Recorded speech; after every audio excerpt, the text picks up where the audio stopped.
Okay, so today we're talking about the exciting topic of how to stake trees and overgrown perennials and vegetables. Right now it's middle of summer, lots of flowers are getting big. So if you have plants that are overgrown and not staying up on right, probably gonna wanna pay attention to this one because a lot of people try to help their plants, but actually do more damage than good. Okay, so if you walk around your yard and you're starting to look at your tomatoes, the biggest one we get questions about.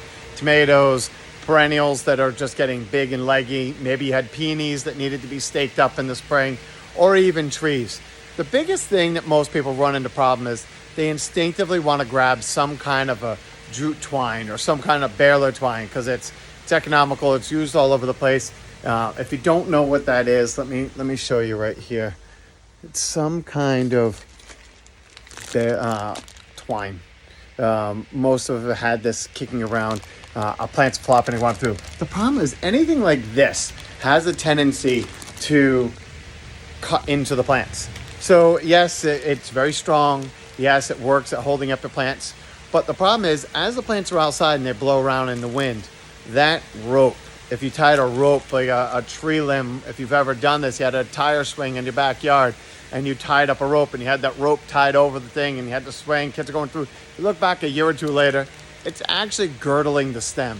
The trees and the stems just keep growing wider.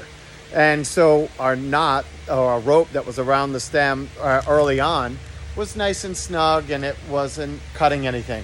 A season or so later, it's actually cutting right through the tree. And then after 5-6 years, many times we kill the whole limb beyond that stake. Your perennials and your tomatoes and such are no different. So you don't want to use anything like rope or twine or baler twine on them. What I do is I'll use this stuff for trellises, like on the earth boxes, any kind of trellis kits. We'll make the trellises out of them, but when you're fastening it, you want to use something different. So you can see as we look in close, this is a tree staking kit. Every tree staking kit typically has some kind of spike that goes in around, and then they have a rope or a cable or wire for anchoring down to that, because that's good and strong. But when we get to the stem of the tree, or in our case, perennials or plants, we want to go through and make sure it's something that's not going to cut through the bark.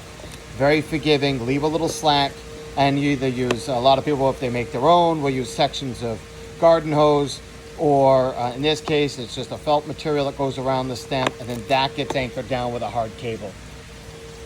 These are examples of what not to use. So you can see like the jute twines, the regular twist ties that you get. There's all different versions of these. We sell like 6 different kinds of twine. This is the good material for your trellises. So this is a replacement trellis kit that wants to be nice and strong, but we're kind of twisting. Some plants will actually go on a trellis and grab it and twist onto it and go through. But tomatoes, a lot of plants, they don't just instinctively grab onto something and hold on strong enough. So we use this for the trellis material or fastening the trellis. But when it comes time to actually adhering the plants to the trellis, this is my favorite. This is just a vinyl stretch tape. It's really flexible. You can tie it down pretty tight on the stems. Same thing with these. This is wire, so it's a little bit stronger because it's a wire product, but it's coated in rubber.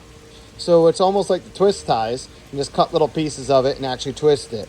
Or even use Velcro pieces. There's lots of different clipping systems out there for mounting plants onto trellises. But you want to make sure it's flexible. You want to make sure it's soft to the touch so it doesn't cut the stems.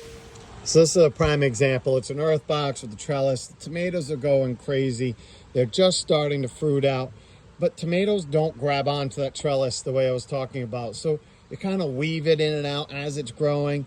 But then the branches that are starting to get really high and leggy, you need something strong. So this is just a prime example of what a lot of customers are up against right now is how to mount them. So anything that's soft, again, just keep in mind, you need something with structure for the foundation to hold everything up. But then something soft to mount your trellises, to your plants to it. These stems, you can see on this one here, just being up against the trellis itself is wearing a little bit through the stem. And that's what we're trying to minimize, and it can't be avoided on everything. But when you're tying down rope, those stems here are going to continue to get thicker and thicker and thicker. So if you suck something down that's not flexible, you're just going to girdle that whole stem and kill it off. So that was the exciting topic of staking. It's a simple concept. Just be thoughtful on what you're mounting. Does it need to be strong? Does it need to be holding the weight of a mature tomato?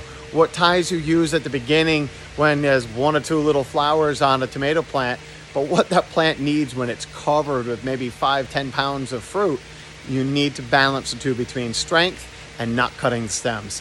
So just be aware of it. Find something that works for you. But I hate to see you try to put all that effort into staking something and then inadvertently killing it. I see it countless times, especially with trees. Customers go and take a wire, they take all this time to try to fix a limb that was bending or a tree that's leaning to the side, and then they actually just girdle it and start killing it when they put all this effort into trying to help preserve it. So I hope that helps, and good luck.